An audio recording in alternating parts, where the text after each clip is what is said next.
everybody, welcome back to Chamberlain Family Farms. So we're out here at my plum tree today, and as you can see, we have another plum tree growing right next to it. You see the leaves on this one? These are reddish purple leaves, okay? That's what this tree has always been, reddish purple. These are green. So what probably happened, we bought this from a box store years ago. What probably happened is they was actually, this is what tree it actually was. They probably grafted one of these red plum trees on top of the green.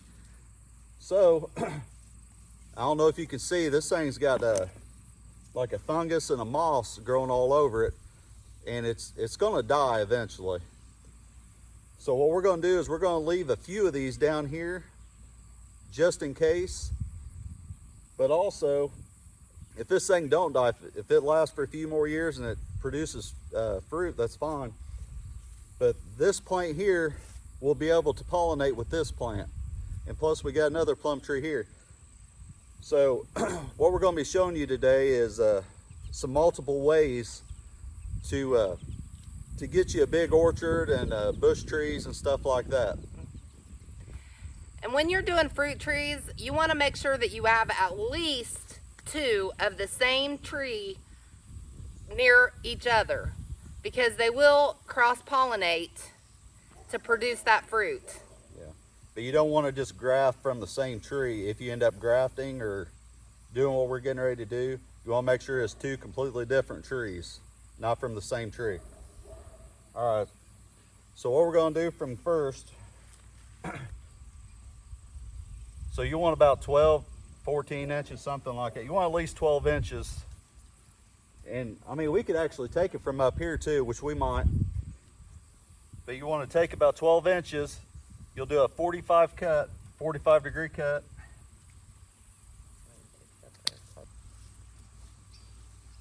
So that's about a little over a foot. You'll take all the leaves off of it.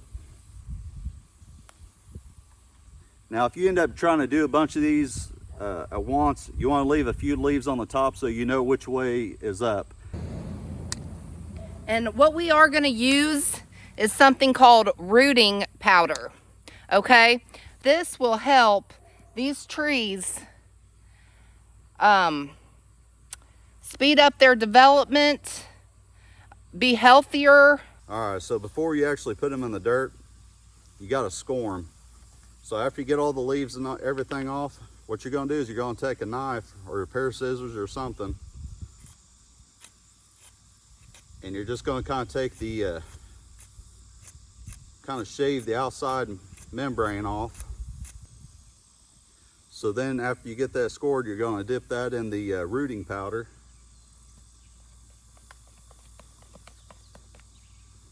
Okay, then you're going to just stick it right down in the dirt like so. And that's pretty much it. I mean, you got to water it. You don't want to put this out in the sun. You can put it like in a shady spot of your house or something outside. But you got to make sure you keep it well watered, because it's going to need that water to make them roots.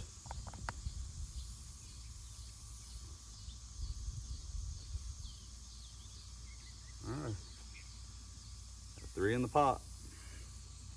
It should take about a week or two for them to actually start developing the roots. And then as they grow, then we'll transplant them. If they all make it, then they'll all get their own separate pots. But like he said, he is going to leave some over here just in case this tree doesn't make it in future years. Then we have another one coming up. Last year we got 1 or 2 plums off this tree, but it did not produce like it should. And now we had gotten another one, so that it will help the cross-pollination so that they'll produce. But the other one that we have is quite a bit smaller, so it's going to take it a while. And so for those who don't know too, if I wait till winter time, and I can cut this down fairly low just where there's a root or a stump about yay big, and next spring it'll make new shoots. I mean, it already is growing shoots, but I mean, it'll grow even more shoots. So trees are kind of resilient that way, but you got to do it in the winter time whenever they're laying dormant, right?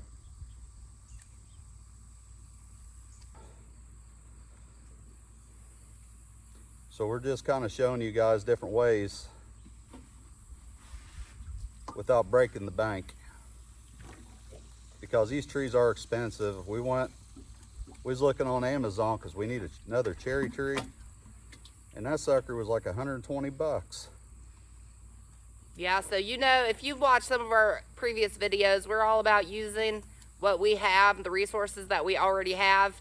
So we've done this with our hostas, we've done it with other plants, and our comfrey. So if you can get clippings from what you already have and transplant to multiply them, it's always a good thing instead of buying new. Yep. And there is a big market. Everybody's want to do the homesteading thing, so there's people, they're looking to get some plants without busting their pocketbook. So you can sell these things for way cheaper, and I mean, all it costed was a pot, a little bit of potting mix, which you can get dirt from the house, and then some of that root growth stuff. So it don't really cost much. You guys can actually make quite a bit of money. Here in a minute, we're going to show you how to do blackberries. We're also going to show you guys that you guys can get like apples and pears and stuff like that from the store, which we got several trees that we done this. We will we'll do the seeds, germinate them in the fridge again to show you guys how to do it. You get a completely different plant. Doing it this way, you get the exact same plant. So these green ones, they will be exactly like this. They won't be able to pollinate each other. But if you take the red one and the green one, it will. And if we get that plum tree and cut they'll be able to cross like that. So you got to kind of remember which trees are which, because if you end up selling them to somebody else or you go planting them, you need to put every other one, because you got the identical plant. To where if you get the seeds, it is a completely different plant. But the only thing about getting it from the grocery store, you don't know, like let's say apples, you don't know if it's going to be a green apple, a red apple, a yellow apple, or if it's just going to be a tiny little crab apple. You have no idea what it's crossed with, because two trees breed, it's going to be something completely different. So it's going to be a surprise, which I like surprises, so we'll see how it goes. All right, we're out here behind the garage. We got thornless blackberries. So blackberries is very, very, very simple to do. So what you're going to do is you're going to find a long part like this where it's extending itself. You're going to take off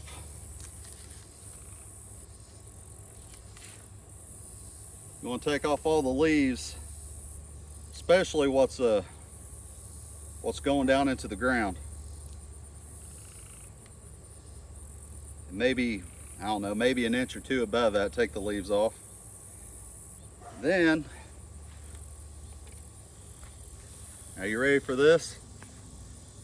You simply stick that down in the dirt. That's all you do.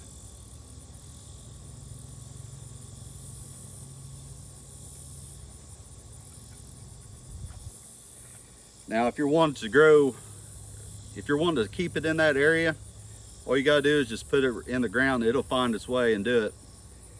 But if you're wanting to actually be able to sell them or transplant them somewhere else, just get you a bucket like this of dirt. Put that down in there. Get you a little water. Which water probably ain't too mandatory, since it's still getting water, it's still connected. So it's still using that. But then in about a week or two, you'll take these and you'll just cut, and then you can move them and transplant them anywhere you want. So the first year, if you get a brand new one, the first year, blackberries ain't gonna produce no fruit, but it's gonna continue to vine out. The second year, the stem grows fruit. The new ones will wait a year. So, like I said, real simple. Blackberries only grow for a short amount of time. they're done for the season, so this is the perfect time to go ahead and do this. And I need a weed through here. I know we've been busy with other stuff, but we'll come through here later and we'll cut it right in the center, and then I'll have two separate ones and all these that are already buried in the ground. So that's it on that one. Next, we're going to show you guys again how to take apple seeds or pear seeds or whatever kind of fruit you like, and how to put them in the fridge and grow trees, brand new trees. He was just talking about taking the seeds from the apples from the grocery store and transplanting them to grow trees, and this is a perfect example of one that we've done. We did this last summer from seed, and it's already up over the tomato cage. And we have to put tomato cages around them because I usually mow, and if I'm not paying attention, I'll just mow right over something.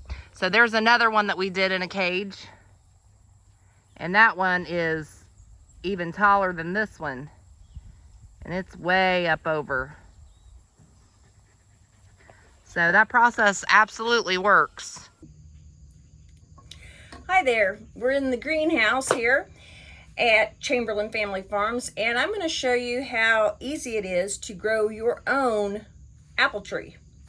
First of all, you get an apple from the store. Make sure that you have refrigerated it, because the seeds need to have gone through the process of getting really cold. And then we're going to slice it, and I'm going to show you the steps. All right, so we've got our apple here. I've got a dry paper towel and a knife. And normally when you cut apples, you go straight down the center, but I'm going to go off to the side a little bit because I want to try to protect the seeds.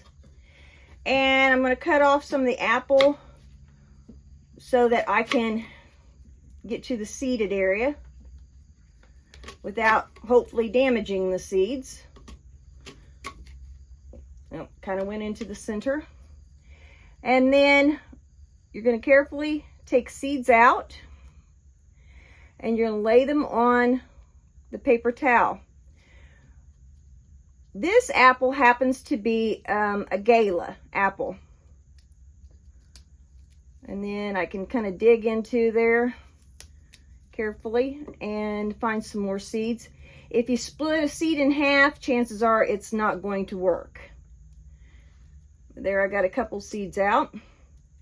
Some apples will have more seeds, some will have less. You just never know. So what I'm going to do with these seeds is I'm going to leave this in an exposed area, let it dry. One reason why I'm putting it on a paper towel is because I want air to go under the seeds and on top of the seeds so that they have a chance to dry. After a few days of that, then you can take the seeds and you can pot them. Right here, I have some Honeycrisp seeds that I did, probably about 4 or 5 months ago. And you can see, I've got 3 little apple trees coming up from that. And these are just store-bought. And yeah, it's going to take a few years to get it growing good, but you know, I've got the greenhouse, I've got the space. It's probably best to do this springtime, where you're going to have more light for the trees. I don't put them in the direct sun if I can help it, as they're growing in the little stages, because the sun can just burn them. And you can see I had moved this one, and it was starting to get a little too much sun. So those little bitty leaves, it's hard on them.